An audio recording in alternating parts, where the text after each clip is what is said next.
is summer here in Phoenix, and it is middle of summer, so it is pretty warm. And this is probably my rose's least favorite time of year, although I don't know, I don't speak for my roses, but I could imagine that this is probably one of the more stressful times of the year for the roses.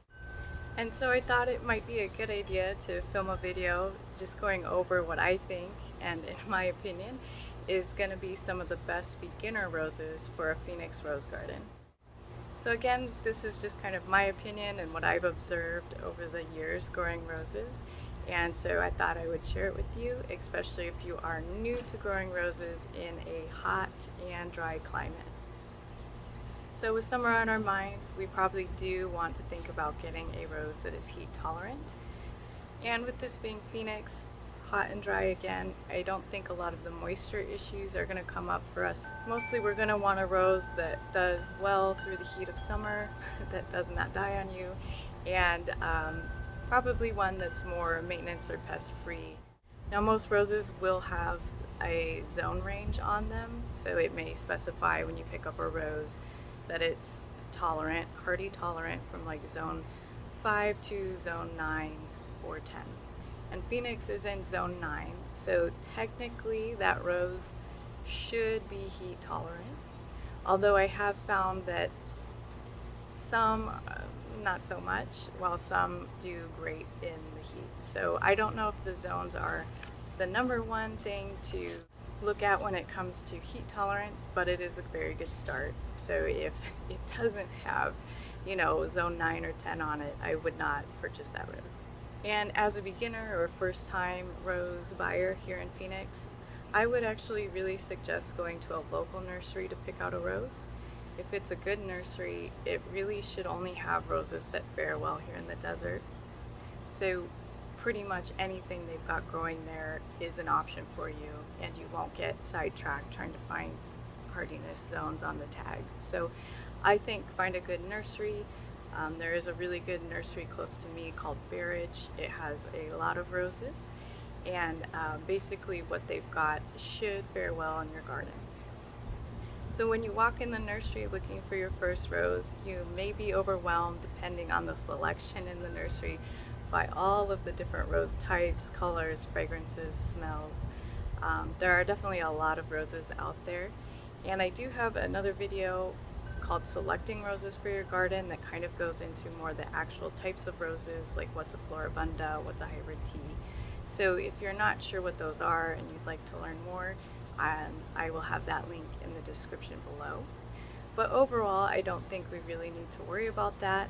I think we can just go to the nursery, and whatever hits our hearts is probably the right rose for us to walk up to and start exploring and take a look at its properties. So the roses will probably come with a tag describing kind of the title of the rose, the name, sorry, and probably a little brief description on it. So on this particular card on the back, it's got some good information about this rose.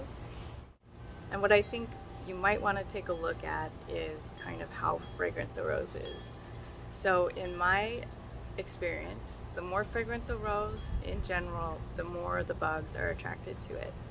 And especially when you get really big, showy, pretty, fragrant roses, those tend to be the ones the bugs go to first.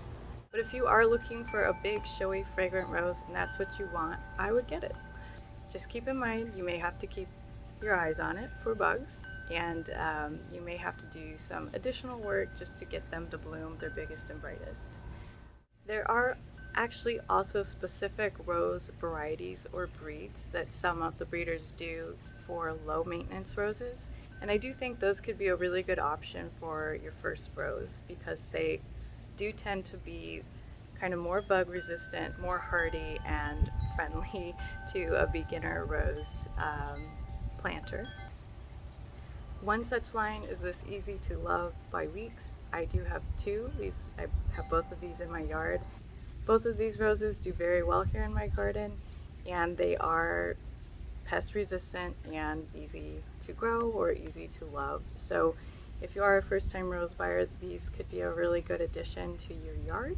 And again, with both of my easy to love roses, their fragrance is very mild. And I think this kind of goes back to what I was saying earlier, that the lighter or more mild the fragrance, the less kind of bugs tend to go for the rose. So it could have a nice scent. It's just the lighter scents or the more fruitier scents, I think, fare better than kind of like the old rose type scents.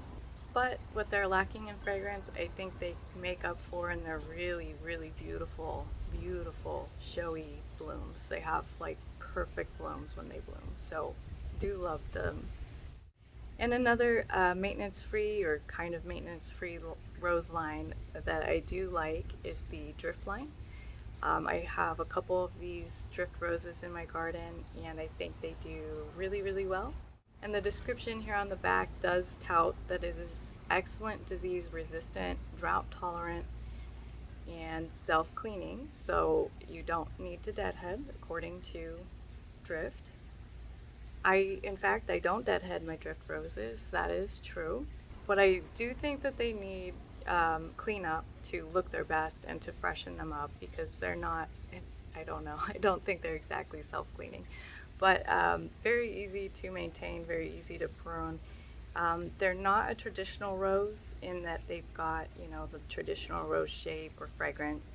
In fact, again, they're not fragrant whatsoever.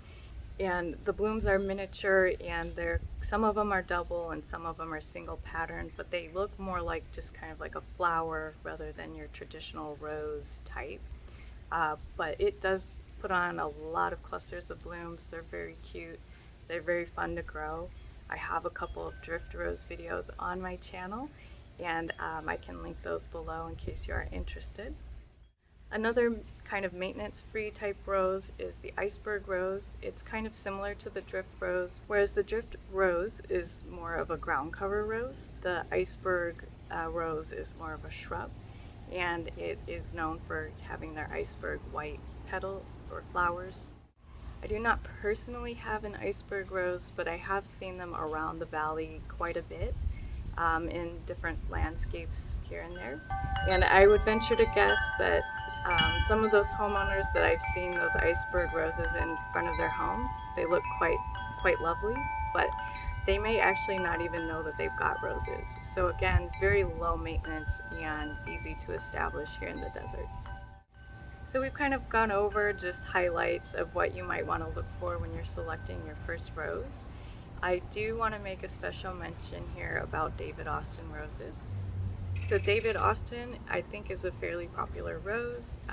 They're known for their very beautiful, unique, showy, fragrant blooms. Like here we've got Bathsheba. I do have this vine in my yard. And I personally do not recommend this for a first-time rose buyer planter here in Phoenix. Now, that's not to say that the David Austin won't perform for you or you can't get it to grow or anything of that nature. However, I don't think this is a very good beginner rose. And even if you do have experience with David Austin roses, maybe in a different climate, I still would maybe avoid that as being your first rose to plant here in Phoenix. The reason being is what I mentioned in the beginning, is that bugs really, really love the fragrant, full, big blooms, and the David Austin has that. Plus, I don't think they're that heat tolerant. The color fades really fast with the heat here, and I don't think that you will enjoy the David Austin rose as much as you might enjoy some that perform better in the heat here.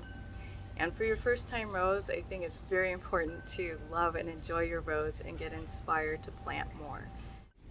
And I will actually just mention some names. However, don't think that you're limited to what I've got in my garden. I know there are plenty of other roses out there, so many roses that I can't have all of the roses that I want, but I'm just gonna go over maybe some roses that I think might be good places to start for you as a new Phoenix rose buyer. So for more of a traditional rose bush for your garden, I do like these two Floribundas.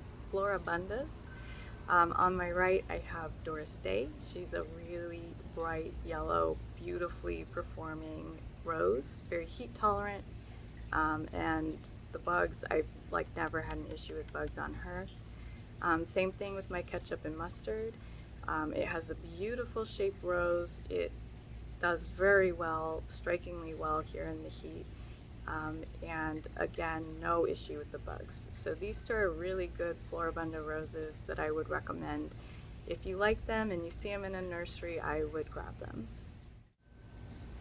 And if you are looking for a more traditional looking, like deep red rose that is fragrant, I do recommend this Oklahoma.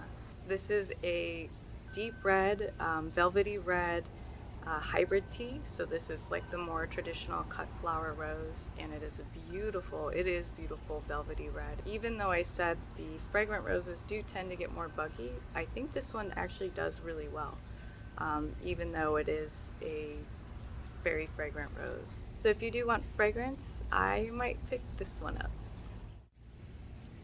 And if you are looking for a climbing rose to maybe hide a wall or grow up a trellis, I would recommend this Don Juan.